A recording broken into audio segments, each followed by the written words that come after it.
Hello and welcome to the latest episode of Reinventing Cool. I'm your host, Maria Encebella, the founder of LondonCryo. On this podcast, I aim to talk to my guests throughout the process of their cryotherapy session, so you can get a behind-the-scenes look into the whole process while getting to know the guests better.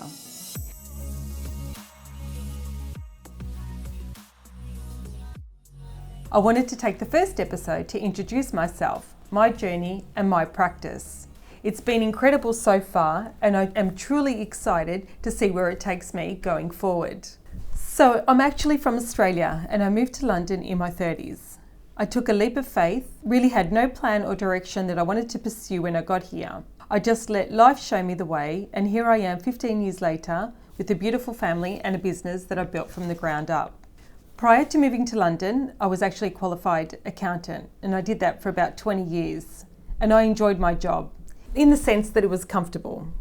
Although I probably could have gone on to continue doing the same thing, something in me wanted to move on from my professional life. I wanted to take a risk and pursue something I was actually passionate about. And really at this point, I was at a crossroads in my professional life, and my partner was actually the one who supported me through this. His support was what really gave me the confidence I needed to take a chance on myself.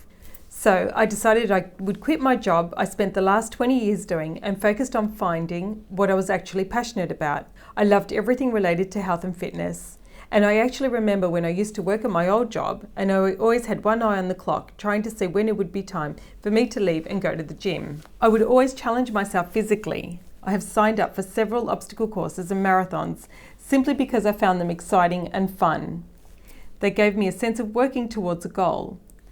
And when I would complete them, I would get this sense of accomplishment and fulfillment that I had not felt from any other facet. This gave me an inkling that I should pursue a career in the health and wellness niche. And so I began exploring the possibilities within the niche to see what I liked and how I could potentially add value to the lives of those who I crossed paths with. Call it serendipity, call it fate.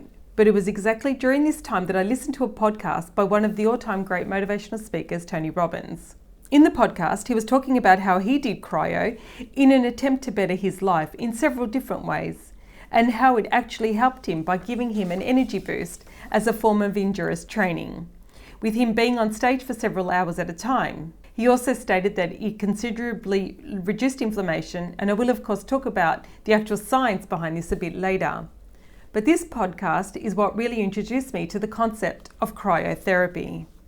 At the time, I was training for the New York Marathon that I would be participating in while I was visiting family and friends there. It was during this trip that my best friend and I decided we would try cryotherapy. So we booked a session and went in for it, and I absolutely fell in love with the treatment. In just one session, there were perceivable positive changes in both my physical and mental states.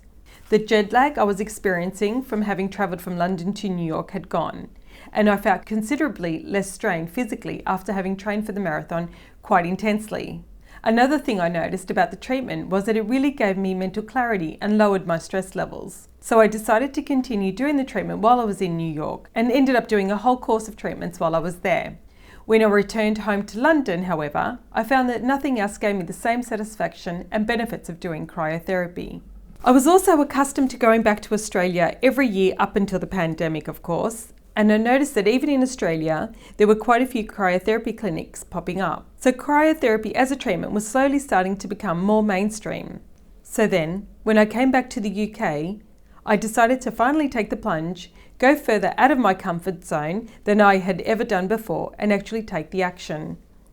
My partner was once again incredibly supportive of my decision, and he told me to go ahead and give it my all. So that's how it all began. We established LondonCryo, and here we are, 5 years later, another 2 marathons done, and I'm about to open a 3rd location in London. The journey has been nothing short of phenomenal, and I'm beyond excited to see where it continues to take us going forward. Coming back to my personal experience with cryotherapy, I still do it almost every day because I still continue to challenge myself physically in my training sessions. I'm getting closer to 50 now, and I'm still able to train like I did when I was in my 30s. I mean, I don't know how much longer I will choose to continue training for marathons, but until I decide to stop, I know for a fact that cryotherapy, as well as the other treatments, here at LondonCryo help me look better and feel my best. And as a result, I'm able to perform at my best, both on the track and in life. Taking something that has helped me as much as cryotherapy has, and opening up this treatment to thousands of people across London has been beyond satisfying. Cryotherapy was still relatively new when we started, and I do believe it still has not reached its full potential as an industry, but the growth so far has been truly exceptional. Our clientele is pretty diverse. We have people who are gym goers and want to take their fitness to the next level. We have people who have autoimmune disease who use cryotherapy as a way to relieve pain. And we have people who come in to do cryotherapy for aesthetic purposes. We will, of course, talk more about what each person coming in for the session is looking to gain from this when we have our guests on the show.